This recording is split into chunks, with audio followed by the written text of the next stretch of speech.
all. I hope you all are good and fine. So we are starting 5th semester from this video. Online module वाला class है ये, और छोटे छोटे videos होंगे, ज़्यादा बड़े वीडियोस नहीं होंगे, और एक एक कंसेप्ट ही होगा पर वीडियो। सबसे पहले हम सब्जेक्ट की बात कर लेते हैं। We are doing multivariate calculus. The other subject is probability and statistics. वो हम लोग देखेंगे कौन कैसे उसको हम लोग स्टार्ट करते हैं। But to start with we are opting multivariate calculus to begin with, right.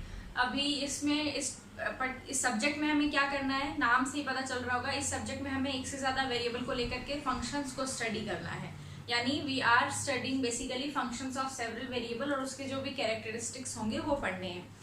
Book अगर मैं बोलूँ तो अभी जो कुछ मैं पढ़ा रही हूँ वो आपको मलिक एंड अरोरा में मिल जाएगा। 15 से 18 चैप्टर के बीच में, या 14 से 18 के बीच में एक प्रॉपर टॉपिक है फंक्शन ऑफ सेवरल वेरिएबल, वहाँ से स्टार्ट करेंगे। So function of several variables क्या है, सबसे पहले ये बात कर लेते हैं। अगर याद हो तो हमने अभी एक्सरसाइज करी थी 1-2 दिन पहले अबाउट फंक्शंस। वो इसलिए करी थी ताकि आपको रिवाइज हो जाए कि हमने फंक्शंस में क्या पढ़ा था। हमने फंक्शंस में लिमिट, कॉन्टिन्यूटी, डेरिवेबिलिटी और इंटीग्रेबिलिटी पढ़ी थी। इंटीग्रेबिलिटी हमने ऑलमोस्ट 80% आई वुड से खत्म किया था, 20% फिर भी था हमारे पास। सो उस 20% की अगर कभी ज़रूरत पड़ेगी तो we will go back, will do that 20% somehow, छोटा सा करके, और will come back to the present scenario और वहाँ पर यूज़ करेंगे। अभी एज सच उसकी ज़रूरत नहीं है, अभी सिर्फ जो हमें ज़रूरत है वो लिमिट और कॉन्टिन्यूटी है। तो आई वुड से एक बार रिवाइज अच्छे से कर लो लिमिट और continuity in one variable. So what is function in several variable? Function in one variable ऐसे लिखते थे हम लोग, अगर याद हो तो आप लोगों को, f of x equal to y where x is an independent variable। ठीक है, ये किसी पर डिपेंड नहीं करता था, इंडिपेंडेंट वेरिएबल था, और जो y है वो है हमारा डिपेंडेंट वेरिएबल। इस तरह के एक्सप्रेशन को कहते हैं एक्सप्लिसिट एक्सप्रेशन, जहां पर डिपेंडेंट वेरिएबल को इंडिपेंडेंट वेरिएबल की फॉर्म में लिखा जाए, राइट। ऐसे लिखते थे ना हम लोग, y equal to say mx plus c, equation of a line. ये है हमारा फंक्शन इन वन वेरिएबल। इसी y को अगर मैं ऐसे रिप्लेस कर दूं f of x equal to mx plus c, तो ये भी होगा फंक्शन इन वन वेरिएबल। लेकिन फंक्शन इन सेवरल वेरिएबल्स क्या होगा, नाम से ही पता चल रहा है, सेवरल वेरिएबल्स होंगे। यहाँ पर एक वेरिएबल नहीं होगा, यहाँ एक से ज्यादा वेरिएबल होंगे। फॉर एग्जाम्पल अगर मैं ऐसे लिखूं f of x comma y, तो ये होगा फंक्शंस इन टू वेरिएबल, से दिस इज z। तो x और y इंडिपेंडेंट वेरिएबल होंगे, z डिपेंडेंट वेरिएबल होगा, राइट। तो अगर मैं प्रॉपर डेफिनेशन ऐसा जिसकी कुछ नहीं है, डेफिनेशन में बस इतना है that any function of this type, say x1 x2 xn equal to say some z, then f is a function of several variable। ठीक है, सेवरल वेरिएबल यहाँ पर तो दिख रहा है n वेरिएबल्स, सो n वेरिएबल्स। ये बोलने से डेफिनेशन है, बट चलेगा इतना भी, अगर तुम्हें पता हो कि ये इंडिपेंडेंट वेरिएबल है। ऐसे अगर मैं एग्जांपल्स लिखूँ ना, तो देखो अगर एक एग्जांपल ऐसा लिखूँ that z equal to x square plus 2y plus 3, तो दो इंडिपेंडेंट वेरिएबल है, उसके ऊपर z डिपेंड कर रहा है, इसको कहेंगे फंक्शन ऑफ सेवरल वेरिएबल। एक और एग्जांपल लिख लेते हैं, say 3x minus 5y plus y square plus x cube. Again दो वेरिएबल है, फंक्शन ऑफ टू वेरिएबल्स है ये, x और y इंडिपेंडेंट वेरिएबल है।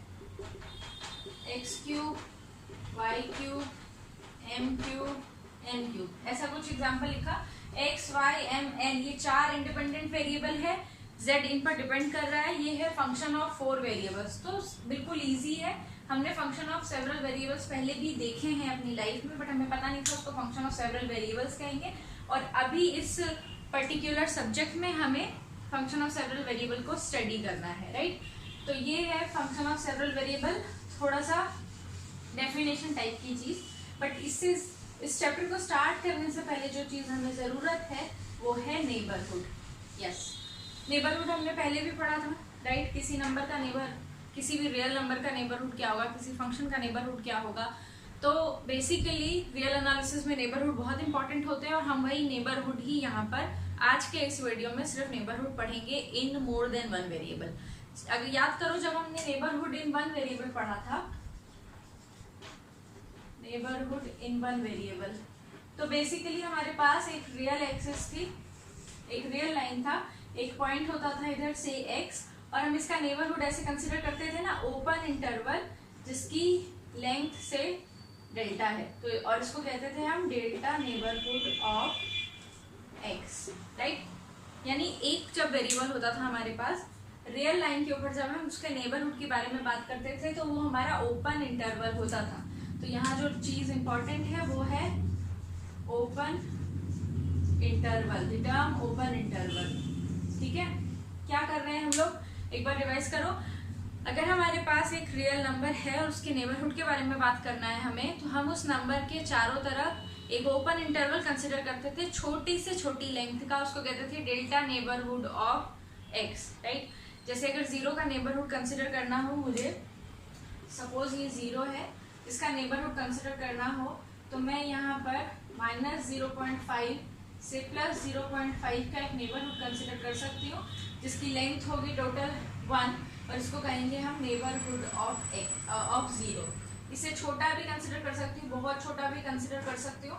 तो बेसिकली जब हमारे पास एक वेरिएबल था तो नेबरहुड कैसा होता था, इंटरवल टाइप का होता था। अब क्या होगा जब हमारे पास एक से ज्यादा वेरिएबल है, ठीक है। बात करते हैं पहले दो वेरिएबल की, और बेसिकली हम लोग दो वेरिएबल को ही विजुलाइज कर सकते हैं, उसके नेबरहुड को। दो से ज्यादा नेबरहुड को विजुलाइज तो कर सकते हैं, 3 डायमेंशन में करेंगे, फिर 4th डायमेंशन क्योंकि हम विजुलाइज नहीं कर सकते तो वहाँ हम हैंडीकेप हो जाते हैं। बट हाँ, अब हम बात कर रहे हैं neighbourhood in 2 variable, which is basically the start of the subject. So neighbourhood in 2 variable, हमारे पास 2 वेरिएबल हैं, हमारे पास एक पॉइंट है, ऑब्वियसली 2 वेरिएबल है, इस पॉइंट तो यानी 2 इंडिपेंडेंट वेरिएबल होंगे। उस पॉइंट का नाम दिया मैंने P, बी अ पॉइंट। कहाँ पर होगा ये पॉइंट, ऐसे वाले पॉइंट कहाँ होते हैं, ऑन R2। R2 मतलब 2 copies of real axis placed perpendicular to each other, intersecting each other at origin. तो यानी ये है हमारा R2, ठीक है। इस पे कहीं पर ये पॉइंट है P, which is x, y। मुझे इस पॉइंट का नेबरहुड कंसिडर करना है, तो मैं कैसे कंसिडर करूंगी, ठीक है। ये है पॉइंट x, y, यानी x एक्सिस पर जो इसकी पोजीशन है वो है यहाँ, विच इज x, और y एक्सिस पे जो पोजीशन है वो है यहाँ पर, विच इज y, राइट। अब जैसे ही मुझे इसकी नेबरहुड के बारे में बात करनी होगी, मैं क्या करूंगी, इस x के दोनों तरफ एक इंटरवल कंसिडर करूंगी ऑफ सम लेंथ से डेल्टा, ठीक है। और इसी तरह इस, क्योंकि ये एक रियल लाइन है, ये भी एक रियल लाइन है, इसके भी दोनों तरफ मैं एक नेबरहुड कंसिडर कर सकती हूँ, y के चारों तरफ, उसका भी सपोज कर लेते हैं हम लोग डेल्टा है अपना लेंथ, राइट। तो यहाँ पर मुझे कोई पॉइंट मिलेगा, यहाँ पर मुझे कोई पॉइंट मिलेगा, सपोज x माइनस डेल्टा है ये, x प्लस डेल्टा ये है, this is y minus delta, y plus delta, ये जो पॉइंट है। अब इनके ऊपर अगर मैं ऐसे लाइन ड्रॉ करूँ ना, कि मुझे ये पॉइंट चाहिए, सीधी सीधी लाइन ऐसे, तो ये जो स्क्वायर आएगा ये होगा नेबरहुड ऑफ द पॉइंट, समझ गए। यानी R2 के अंदर जो नेबरहुड होगा वो स्क्वायर होगा एक, है ना। डिपेंड करता है, आप उसको रेक्टेंगल भी बना सकते हो डिपेंडिंग ऑन x का आप क्या साइज ले रहे हो नेबरहुड का, और y के लिए कौन सा इंटरवल ले रहे हो। बट कैसा होगा, एक तरह से बोलोगे आप तो क्वाड्रिलेटरल टाइप का होगा, आइदर स्क्वायर और रेक्टेंगल। तो नेबरहुड यहाँ पर हम लिखेंगे कैसे, ऐसे लिखते हैं इसके नेबरहुड को,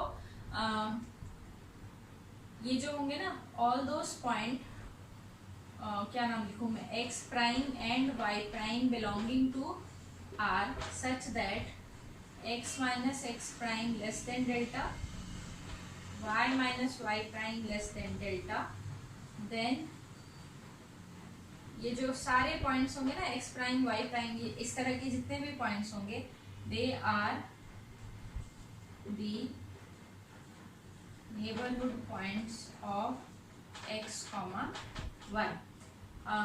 मैं सोच रही हूँ PDF एक बना करके दे दूँ नोट्स के, या फिर अपनी बुक से भी सिर्फ यहाँ पर समझ लो, अपनी बुक को उठा करके उसमें से भी अगर डेफिनेशन लिखोगे अपनी नोटबुक में, अगर नोटबुक मेंटेन कर रहे हो तो that will be enough. But यहाँ पर मेरे को लगता है ज़्यादा इंपॉर्टेंट ये कि आपको समझ आना चाहिए, क्योंकि ये सब डेफिनेशन हमने पिछले उसमें करी थी। नेबरहुड क्या होते हैं, क्या होता है नेबरहुड, अगर हमने वन वेरिएबल की बात करनी हो तो neighbourhood is an open interval. याद है आपको नेबरहुड वाली डेफिनेशन जो हमने लास्ट सेमेस्टर में करी थी?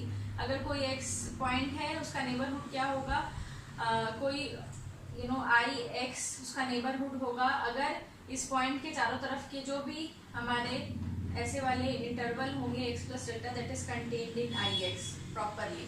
तो ये हमारा वन वेरिएबल की डेफिनेशन थी नेबरहुड की। यहाँ पर ये डेफिनेशन ऐसी बन जाती है, all those point x prime and y prime such that x minus x prime is less than delta, y minus y prime is less than delta, we call that this is a neighborhood of our point x comma y। ठीक है, तो जब हम किसकी बात कर रहे हैं, R2 की बात कर रहे हैं, तो हमारा नेबरहुड कैसा बन रहा है, स्क्वायर टाइप का बन रहा है। अगर आपका डेल्टा सेम है तो अगर डेल्टा एप्सिलॉन यहाँ पर चेंज हो जाएगा, कुछ एक डेल्टा होगा एक एप्सिलॉन होगा, तो वो रेक्टेंगुलर शेप का होगा। ठीक है, तो ये तो हुई R2 की बात। अब R3 की बात अगर हम करें, थ्री डायमेंशन में स्क्वायर जो होता है वो क्या बन जाता है, क्यूब बन जाता है। तो अगर मेरे पास 3 पॉइंट्स हैं x, y और z और उसका कोई नेबरहुड कंसिडर कर रहे हैं, तो आपको क्या विजुलाइज करना पड़ेगा, उस पॉइंट के अराउंड एक क्यूब, जितने भी लेंथ का आपको चाहिए उतना लेंथ का, बट एक क्यूब होगा वो। ठीक है, मुझे आई होप कि समझ में आया होगा।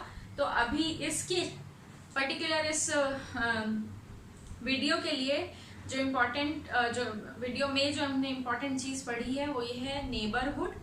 नेबरहुड हमने आर में पढ़ा था, सिर्फ एक डायमेंशन में पढ़ा था, दैट वर ओपन इंटरवल्स। अब हम पढ़ रहे हैं R2 में नेबरहुड। R2 के नेबरहुड कैसे होते हैं, स्क्वायर या रेक्टेंगल शेप के होते हैं। उस पॉइंट के अराउंड आपको एक स्क्वायर या रेक्टेंगल कंसिडर करना होता है। अब आप यहाँ से कॉम्प्लेक्स में अगर चले जाओगे ना, फंक्शन ऑफ सेवरल वेरिएबल से कॉम्प्लेक्स आता है नेक्स्ट, जो आप शायद नेक्स्ट सेमेस्टर में पढ़ोगे, वहाँ ये नेबरहुड सर्कल बन जाता है, या किसी कोई भी पोजीशन ले सकता है, कोई भी शेप ले सकता है। लेकिन यहाँ पर हमें ये याद रखना है, जैसे ही नेबरहुड की बात करेंगे हम विद 2 वेरिएबल, हमें ये याद रखना है कि उसके चारों तरफ एक या तो रेक्टेंगल कंसिडर करोगे या एक स्क्वायर कंसिडर करोगे उस पॉइंट के चारों तरफ। अगर 3 वेरिएबल होंगे तो हम उस पॉइंट के चारों तरफ एक क्यूब या फिर एक क्यूबॉइड कंसिडर करेंगे कि इस क्यूबॉइड के अंदर क्या होगा, हमें वो सोच करके चलना है। So I hope this is done. Revise कर लो सारे लिमिट और कॉन्टिन्यूटी के, वो हम नेक्स्ट उसमें लिमिट पढ़ेंगे। नेबरहुड में बस इतना ही था। और बुक को रेफर करो, बुक को पढ़ो, एक पहले 2 पेज में है ये नेबरहुड वगैरह उस चैप्टर के, 2 पेज आराम से पढ़ सकते हो बैठ करके, वो पढ़ लो, मोर देन एनफ।